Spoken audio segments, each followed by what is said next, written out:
नमस्कार दोस्तों, HRD-IAS में आप सभी का स्वागत है। कैसे हैं आप सभी लोग? आई होप आप सभी लोग अच्छे होंगे और अपनी पढ़ाई को बढ़िया तरीके से कर रहे होंगे। और अगर नहीं कर रहे हैं तो प्लीज़ जो है करना शुरू कर दीजिएगा, ठीक है। आज हम लोग एक इम्पॉर्टेंट टॉपिक पर चर्चा करेंगे। टॉपिक दरअसल हमारा क्या है? टॉपिक हमारा है जो UPPCS RO का जो एग्ज़ाम है उसमें हम लोग दरअसल अभी क्या पढ़ें, क्योंकि अभी आपके पास जो समय है आपके पास वो ठीक ठाक बचा हुआ है।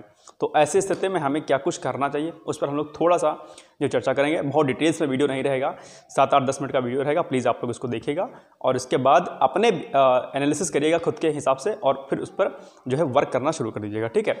तो टॉपिक दरअसल क्या है कि अभी जो आपका एग्ज़ाम है RO का, हम मेंस के किन टॉपिक पर अभी फ़िलहाल फोकस करें, राइट। ये सबसे एक अहम मुद्दा है। तो मेरे अकॉर्डिंग तो आपको मेंस की पूरी तैयारी अभी आपको प्री के साथ में कर लेनी चाहिए मेरे हिसाब से। और कैसे करनी है, किस तरीके से करनी है, आज थोड़ा सा चर्चा हम लोग दरअसल इसी पर करेंगे। वीडियो को प्लीज़ स्किप मत करिएगा, ध्यान से देखने का प्रयास करिएगा, क्योंकि हम लोग जल्दबाजी में जो है बहुत रहते हैं। जल्दबाजी में रहने का प्रयास मत करिएगा, ठीक है। जो जल्दबाजी में रहता है वो मात खाता है अपने जीवन में, हमेशा ध्यान रखिएगा।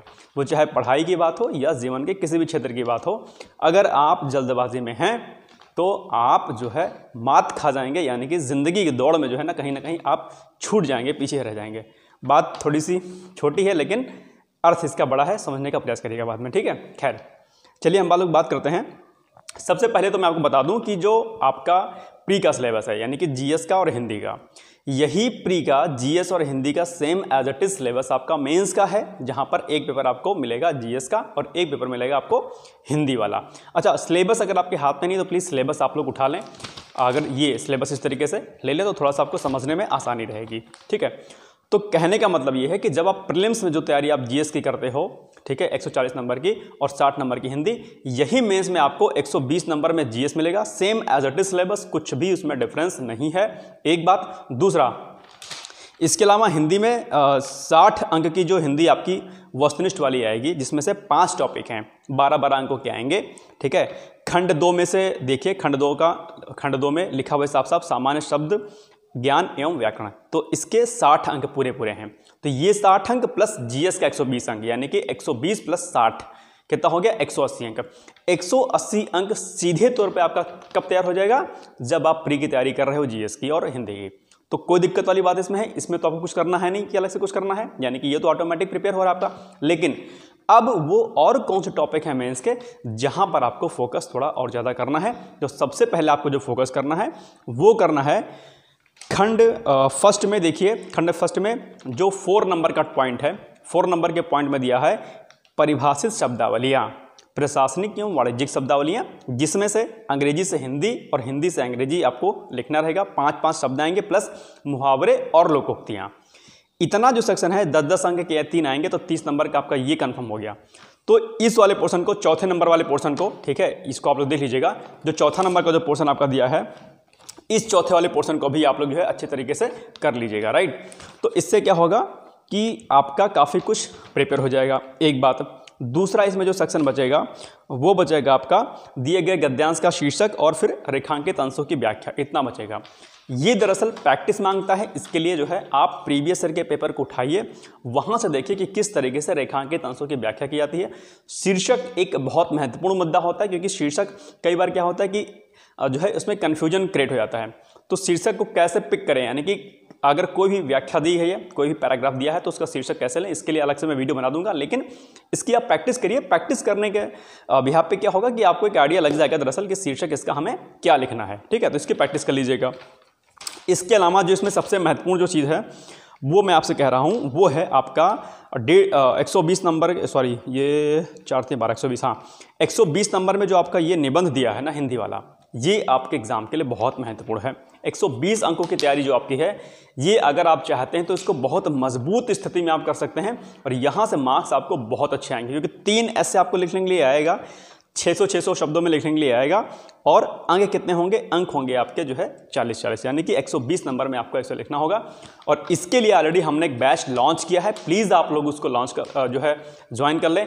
वहाँ पर मैं आपको प्रॉपर तरीके से प्रैक्टिस करवा दूंगा ऐसे कि जब तक आपका मुख्य परीक्षा का एग्जाम होगा तब तक आप ऐसे वाले सेक्शन के लिए बहुत मजबूत स्थिति में रहेंगे, ठीक है। तो ऐसे पर काम करिए, हफ्ते में 1-2-3 ऐसे, कम से कम 1 वीक में 3 ऐसे आपको लिखना ही लिखना है, ठान लीजिए। और ऐसे कैसे शुरुआत करें उसकी, कैसे लिखें, इसके लिए ऑलरेडी हमने एक वीडियो बना दिया है, प्लीज़ वहाँ से जाकर के आप लोग देख लीजिएगा, ठीक है। वीडियो सेक्शन में पड़ा हुआ होगा। ओके, तो ये हो गया ऐसे का आपको करना है। इसके अलावा जो बचता है आपका, वो बचता है फिर ये आपका शासकीय अधिशासकीय पत्र और ये क्या कहते हैं, बाकी कार्यालय आदेश और ज्ञापन वगैरह बचता है, ठीक है। तो इसके लिए भी अलग से एक मैं वीडियो बना दूंगा और दिए हुए सरकारी पत्र का सारणी रूप ये वाला भी सेक्शन मैं आपको करा दूंगा। फिलहाल अगर हम मोटे तौर पर कहें तो मोटे तौर पर आप मेंस में जो खंड ए में चौथा नंबर टॉपिक है, यानी कि परिभाषित जो शब्दावलियां हैं, इसको कर लीजिएगा। साथ ही साथ में जो 60 नंबर की प्रॉपर हिंदी आती है, इसको तो डेली बिहाफ पे आप करिए, प्लस वीक में 3 ऐसे लिख लिए और जो राइटिंग लेटर व्याख्या वाला बचता है उसको प्रैक्टिस करते रहिए। बस इतना अगर आप करते हुए चलते हैं, यकीन मानिएगा आपकी प्रिपरेशन मेंस के प्री के पहले आपके मेंस की प्रॉपर प्रिपरेशन हो जाएगी, ठीक है। लेकिन क्या काम करना है कि हिंदी का जो सेक्शन है प्रशासनिक शब्दावलियाँ, उसके लिए आप जो है 5-6 शब्द 10 शब्द जो है एक बार रेडी कर लीजिए अपने बुक से और उसी को बार बार जो है रिवीजन करिए। उसका एक जो है चार्ट अपने वॉल पर लगा दीजिए, दीवार पर लगा लीजिए। जो आपको भूलने वाले शब्द हों या आपको कन्फ्यूजन क्रिएट होता है, उनकी एक प्रॉपर क्या करिए लिस्ट बना लीजिए कि मुझे इन सेक्शन पर ज़्यादा फोकस करना है क्योंकि यहाँ पर इसको मैं भूल जाता हूँ। ओके, तो ये हो गया चीज़ें आपकी, और बाकी तो इसमें ऐसा कुछ है नहीं। और ऐसे के लिए ऑलरेडी मैंने पूरी प्रोसेस आपको बता रखी है कि कैसे कैसे आपको क्या काम करना है, वीडियो पड़ा हुआ है उसका देख लीजिएगा कि ऐसे कैसे लिखना होता है।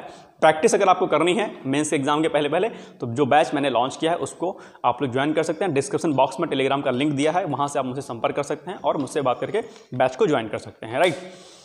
और इसके अलावा यूपीपीसीएस की अगर तैयारी कर रहे होंगे तो उसके लिए भी हमने जीएस मुख्य परीक्षा की तैयारी के लिए जो है बैच लॉन्च किया है। अगर आप आंसर राइटिंग करना चाहते हैं तो उसके लिए भी आप बैच ज्वाइन कर सकते हैं, यानी कि आंसर राइटिंग प्रैक्टिस वाला बैच ज्वाइन कर सकते हैं, ठीक है। तो ये कुछ चीज़ें हो गई महत्वपूर्ण।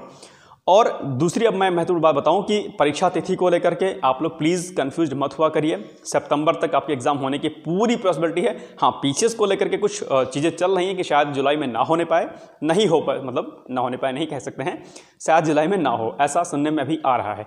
लेकिन इस पर अभी मोहर नहीं लगी है। 2-3 दिन के अंदर, 4 दिन के अंदर आपका एग्जाम कैलेंडर आ जाएगा, तब वहाँ से आप चीज़ों को देख लीजिएगा। ओके, तो इस तरीके से आपको तैयारी करनी है। अच्छा, एक बात ध्यान रखिएगा कि जिस लड़के ने या लड़की ने, यानी कि जिस भी विद्यार्थी ने प्री से पहले यूपीपीसीएस आरओआरयू की तैयारी कर ली, सिलेक्शन उसका 100% कन्फर्म है। एसए वाला सेक्शन बच्चों का बहुत वीक रहता है, मैं फिर से कह रहा हूँ, इस पर फोकस कर लीजिए आप लोग, नहीं तो बाद में यहाँ पर आपको समस्या आ सकती है। 600 शब्दों में लिखना है, आसान काम नहीं है। जब तक आप अभी से प्रैक्टिस नहीं करेंगे तब तक आप एसए को नहीं लिख पाएंगे। मैं बार बार इस बात को दोहरा रहा हूँ। बाकी सेक्शन आप हिंदी के जीएस के कर लेंगे, लेकिन एसए का सेक्शन आप नहीं कर पाएंगे। राइटिंग लेटर भी कर ले जाएंगे, परफॉर्मा आपके पास सामने मिल जाएगा, आप प्रैक्टिस करेंगे हो जाएगा, लेकिन एसए वाला नहीं रहेगा। इसीलिए हमने इसको बेंच भी अलग से हमने लॉन्च किया है इसके लिए, ताकि आपकी जो समस्या है वहाँ से सॉर्ट आउट हो सकें। तो बाकी मुझे नहीं लगता कि कोई समस्या होगी। बाकी करंट अफेयर्स मेरे चैनल पर आपको डेली मिलता रहता है मॉर्निंग में, अब वो रेगुलर रहेगा, ठीक है। उसके लिए निश्चिंत रहिएगा। बीच में जो है थोड़ा सा नहीं हो पाया था, लेकिन अब जो है क्या रहेगा, वो कंटिन्यू रहेगा, ठीक है। तो टेंशन मत लीजिएगा, पढ़ाई करते रहिए, व्यस्त रहिए, मस्त रहिए और अपने ऊपर भरोसा रखिए, यकीन रखिए। और एक बार जो मैं बार बार कहता हूँ, सेल्फिश हो जाइए, ठीक है। ज़्यादा दिमाग लगाने की आवश्यकता नहीं है। कौन क्या कहता है, घर वाले क्या कहते हैं, भाई बहन क्या कहते हैं, रिलेशन वाले क्या कहते हैं, दोस्त यार क्या कहते हैं, गर्लफ्रेंड बॉयफ्रेंड क्या कहते हैं, किसी से आपको कोई मतलब नहीं होना चाहिए। अपनी पढ़ाई पर फोकस करिए। कुछ दिन के लिए जो है तौबा कर लीजिए सभी से, ठीक है, कि भैया हमें कुछ दिन तक हमें किसी से मतलब नहीं है। 7, 8, 9, 10 महीने की बात है, 11 महीने की बात है। 11 महीने के बाद एक सफल और आप कामयाब इंसान होंगे, तब आपके पास हज़ारों कॉल, मैसेज और हज़ारों जो है ऑफर भी आपके पास आएंगे, राइट। अभी कुछ नहीं आ रहा होगा, ना आएगा, ठीक है। तो अपने आप को थोड़ा सा कामयाब बना लीजिए, ज़िंदगी संवर जाएगी, नहीं तो हाथ मलते रह जाओगे, समय निकल जाएगा और कुछ भी बचेगा नहीं, ठीक है। मैं बार बार इस बात को दोहराता रहता हूँ, समय बहुत कीमती है, ठीक है। समय की कदर करना सीख लो। अगर नहीं सीखोगे तो समय आपको कहीं का नहीं छोड़ेगा। ये बात मेरी बहुत कड़वी है, लेकिन बहुत सच्चाई इसमें है, ठीक है। समय किसी को बख्शता कभी नहीं है, इसलिए समय की इज्जत जरूर करिए। तो अभी टाइम है, ठीक है, पढ़ लो। और कोई समस्या कहीं से भी आती है, प्लीज़ मुझे कॉन्टैक्ट करके आप मुझसे बात कर सकते हैं, ठीक है। फिर all the best, good luck, bye bye, take care, thank you so much.